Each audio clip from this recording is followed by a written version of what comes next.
फातिमा की रानी माँ, प्रभु यीशु की माँ, आसरा तू ही है माँ।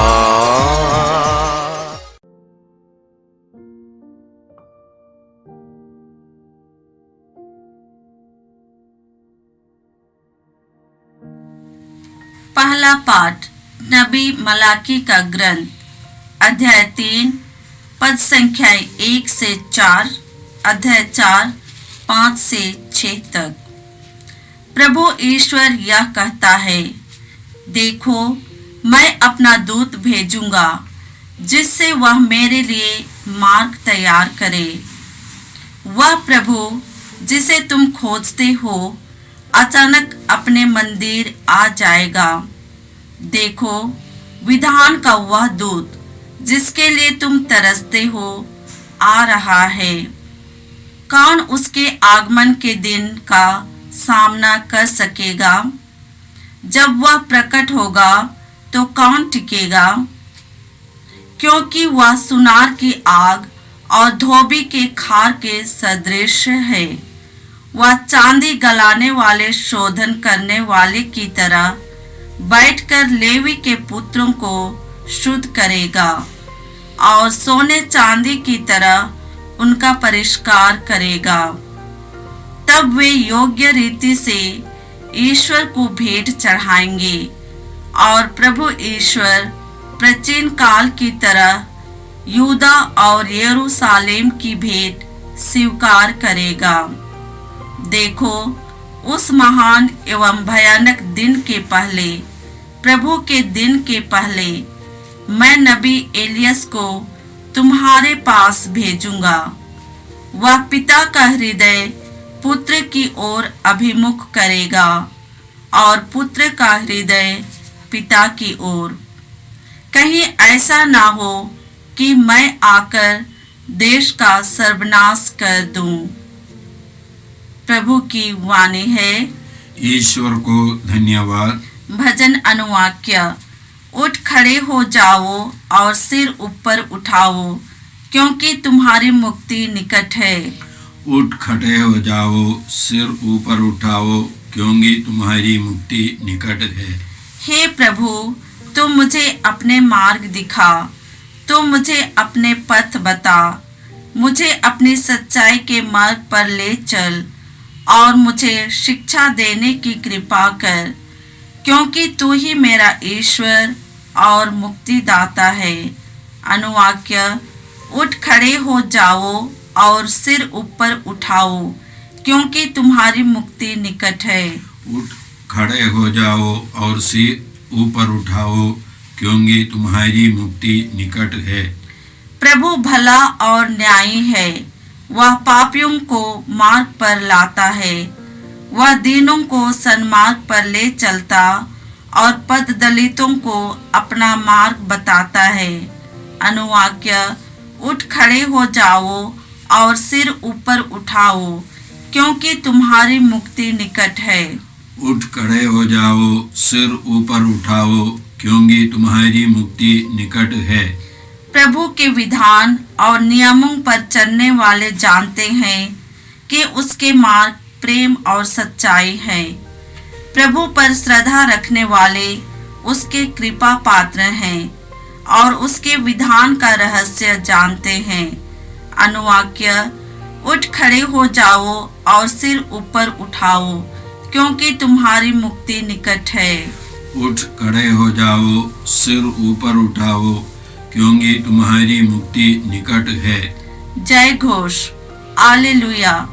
तो सभी राजाओं का राजा और कलीसिया का कोने का पत्थर है। तूने धरती की मिट्टी से मनुष्य को बनाया, आकर उसे बचाने की कृपा कर। हालेलुया। प्रभु आप लोगों के साथ हो और आपकी आत्मा के साथ। संत लूकस के अनुसार पवित्र सुसमाचार। हे प्रभु तेरी महिमा हो। योहन बपतिस्ता का जन्म। एलिजाबेथ के प्रसव का समय पूरा हो गया और उसने एक पुत्र को जन्म दिया। उसके पड़ोसियों और संबंधियों ने सुना कि प्रभु ने उस पर इतनी बड़ी दया की है और उन्होंने उसके साथ आनंद मनाया। 8वें दिन वे बच्चे का खतना करने आए।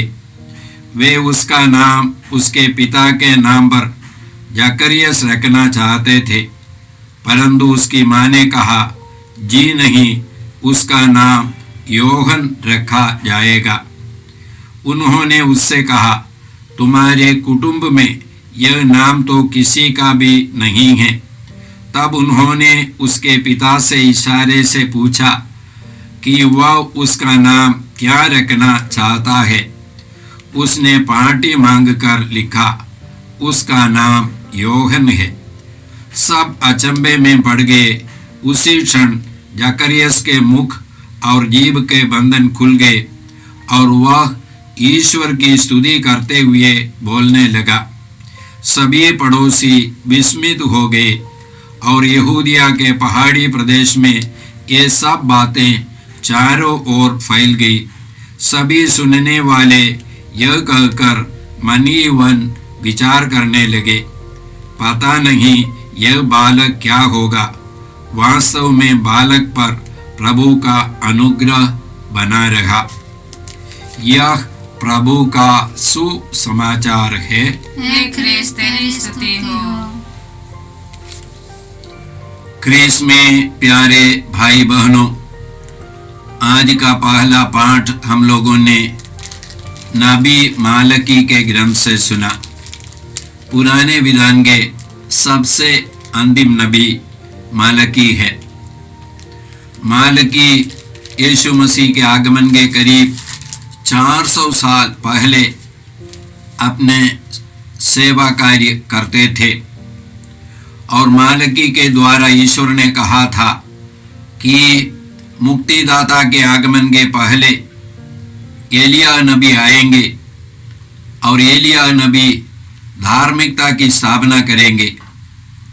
जैसे हम लोग जानते हैं, इस्राएल के राजा अहाब के समय में लोग सब मूर्ति पूजा के पीछे चले गए थे और लोग ईश्वर के विधान को बिल्कुल छोड़ दिया था। वे लोग बाल देवता की पूजा करते थे।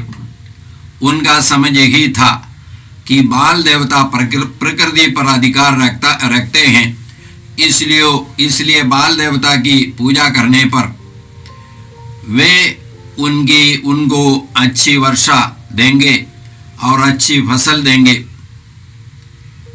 लेकिन एलिया नबी ने ईश्वर के वचन की शक्ति से 3 सालों के लिए वर्षा को बंद कर दिया। 3 सालों के लिए इस्राएल देश में वर्षा नहीं हुई और उसके बाद एलिया नबी ने इस्राएलियों को इकट्ठा करके, बाल देवता के पुजारियों को भी इकट्ठा करके 2 वेदियां बनवाई और दोनों वेदी पर जानवर को रखा और उसके बाद शर्त यही था, जिस वेदी को अपना ईश्वर आग बरसा करके जला देगा वही सच्चा ईश्वर होगा। और बाल देवताओं के पुजारियों ने दिन भर कोशिश की, प्रार्थना की, लेकिन बाल देवता ने आग तो नहीं बरसाया।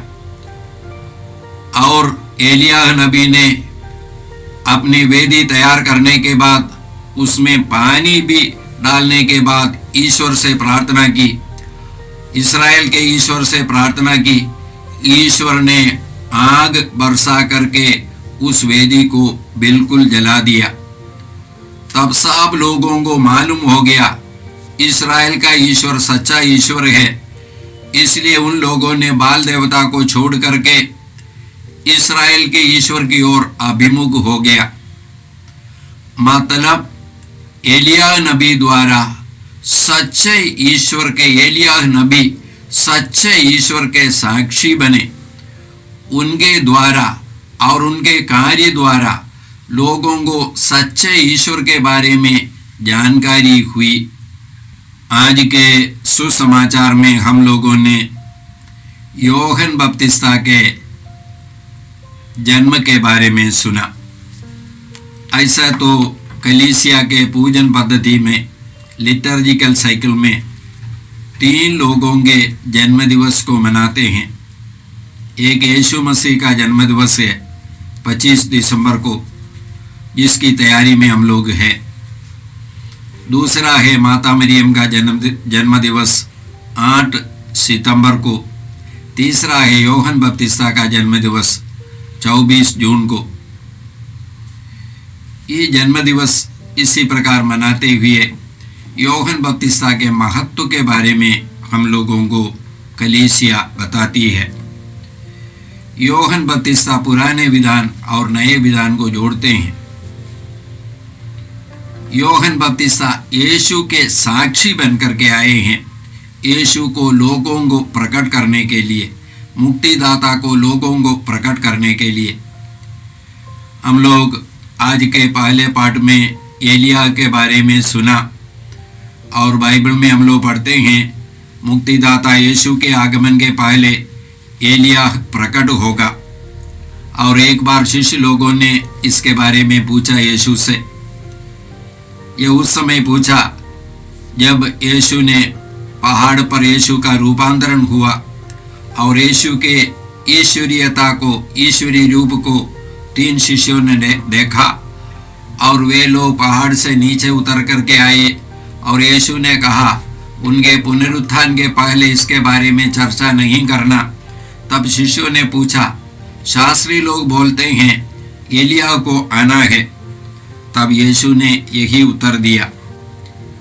शिष्यों ने पूछा, शास्त्री यह क्यों कहते हैं कि पहले एलिया को आना है? ईसा ने उत्तर दिया, एलिया अवश्य सब कुछ ठीक करने आएगा, परंतु मैं तुम लोगों से कहता हूँ एलिया आ चुका है, उन्होंने उसे नहीं पहचाना और उसके साथ मनमाना व्यवहार किया। उसी तरह मानव पुत्र भी उनके हाथों दुख उठाएगा। तब वे समझ गए कि ईसा योहन बपतिस्ता के विषय में कह रहे हैं। तो ये आने वाले एलिया योहन बपतिस्ता है। जैसे एलिया ने इस्राएल के ईश्वर के साक्षी बने, उसी प्रकार योहन बपतिस्ता भी यीशु के साक्षी बनते हैं। हम लोग संत योहन के सुसमाचार में पढ़ते हैं, योहन बपतिस्ता ने यीशु को दिखाते हुए कहा, देखो यही है ईश्वर का मेमना। और उसके बाद योहन बपतिस्ता ने यीशु के बारे में कहा कि जिसने मुझे बपतिस्मा देने के लिए भेजा है, उसने कहा था जब मैं जिसको बपतिस्मा दूंगा और जिस पर पवित्र आत्मा उतरेगा, वही लोगों को पवित्र आत्मा से बपतिस्मा देगा। मैंने देखा है और मैं साक्षी देता हूं कि यही ईश्वर का पुत्र है। जब यहूदी लोग योहन बपतिस्ता के पास आकर के पूछा कि आप कौन है, तब योहन बपतिस्ता कहते हैं संत योहन के ही सुसमाचार में पहले अध्याय के 23वां वाक्य में, उसने उत्तर दिया, मैं हूँ, जैसा कि नबी ईसायास ने कहा है, निर्जन प्रदेश में पुकारने वाले की आवाज, प्रभु का मार्ग सीधा करो। निर्जन प्रदेश में पुकारने वाले की आवाज, प्रभु का मार्ग सीधा करो। जैसे हम लोग जानते हैं इस्राएली लोग मिस्र देश के गुलामी से निकल करके आए और वे लोग 40 सालों से रेगिस्तान से होकर के गुजरे और उसके बाद यर्दन नदी पार करके वे लोग प्रतिज्ञा देश में प्रवेश किए। और हम लोग जानते हैं कि जो पहली पीढ़ी मिस्र देश से निकल करके आए थे, वे लोग प्रतिज्ञा देश में प्रवेश नहीं किए, क्योंकि उन लोगों ने ईश्वर पर और ईश्वर के वचन पर विश्वास नहीं किया, ईश्वर से विद्रोह करता रहा, तो ये दूसरे पीढ़ी प्रतिज्ञा देश में प्रवेश किए। तो ये रेगिस्तान शुद्धिकरण का जगह है। योहन बपतिस्ता लोगों को यर्दन नदी में जल का बपतिस्मा देता था, और योहन बपतिस्ता ने यीशु के बारे में साक्ष्य दिया, वे पवित्र आत्मा और आग से हम लोगों को बपतिस्मा देंगे। जैसे हम लोगों ने पहले पाठ में सुना, एलिया नबी ने इस्राएल के ईश्वर का साक्षी बना, और योहन बपतिस्ता आने वाले मुक्तिदाता के साक्षी बने अपने जीवन के द्वारा। और हम लोगों को अभी योहन बपतिस्ता के कार्य करना है। हम लोग कुछ ही दिनों में यीशु मसीह का जन्मोत्सव मनाएंगे। ये यीशु का जन्म हमारे जीवन में सबसे पहले होना है। ये यीशु का जन्म होने का मतलब क्या है? यीशु ने जो कार्य हमारे लिए किया है, जिस पर हम लोग विश्वास करते हैं, ये हमारे जीवन में एक वास्तविकता बनना है। हम लोगों को इसको अपने जीवन में उतारना है। यीशु ने हम लोगों को धर्मी बनाया, इसलिए हम लोगों को धर्मी का जीवन बिताना है। यीशु ने हम लोगों को पवित्र आत्मा दिया, ये पवित्र आत्मा से संचालित जीवन हम लोगों को बिताना है। तो हम लोगों का पहला साक्ष्य हमारा पवित्र जीवन है। इस पवित्र जीवन के द्वारा हम लोग यीशु के साक्षी बनेंगे। जब हम लोग यीशु के साक्षी इसी प्रकार अपने व्यक्तिगत जीवन के द्वारा बनेंगे, हमारा जीवन ही साक्षी है, तब हमारा बोली साक्षी बन जाएगा अपने आप।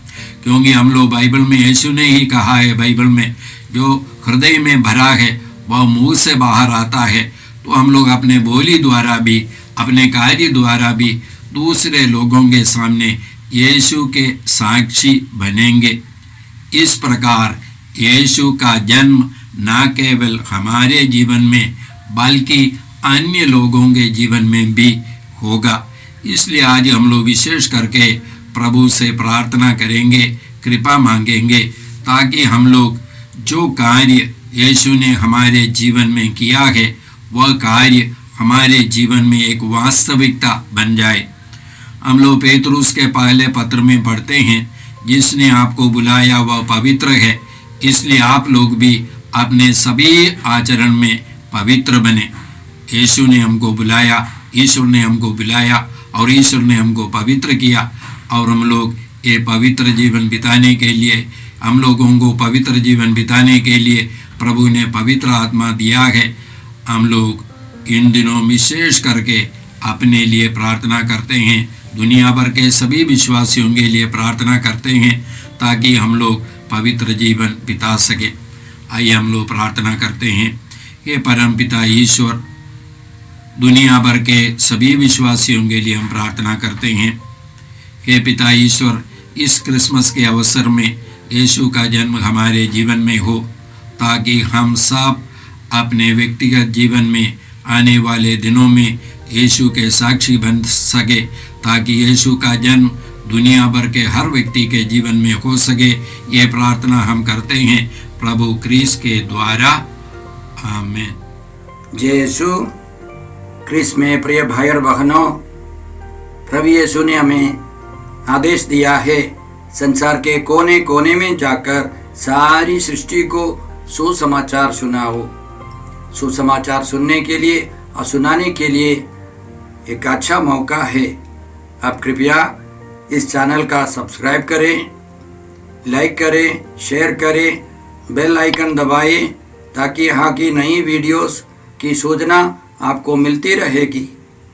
साथ साथ आप दूसरों को भी प्रेरणा दें इसका सब्सक्राइब करने के लिए। याद रखें, कल के मिसा के दैनिक पाठ और उस पर टिप्पणियाँ आज ही दोपहर के बाद हम लोग अपलोड करते हैं। कृपया आज ही उसको सुनकर कल की तैयारी करें। प्रभु यीशु आपको और आपके परिवार को 100 गुनी आशीष देंगे। जय यीशु।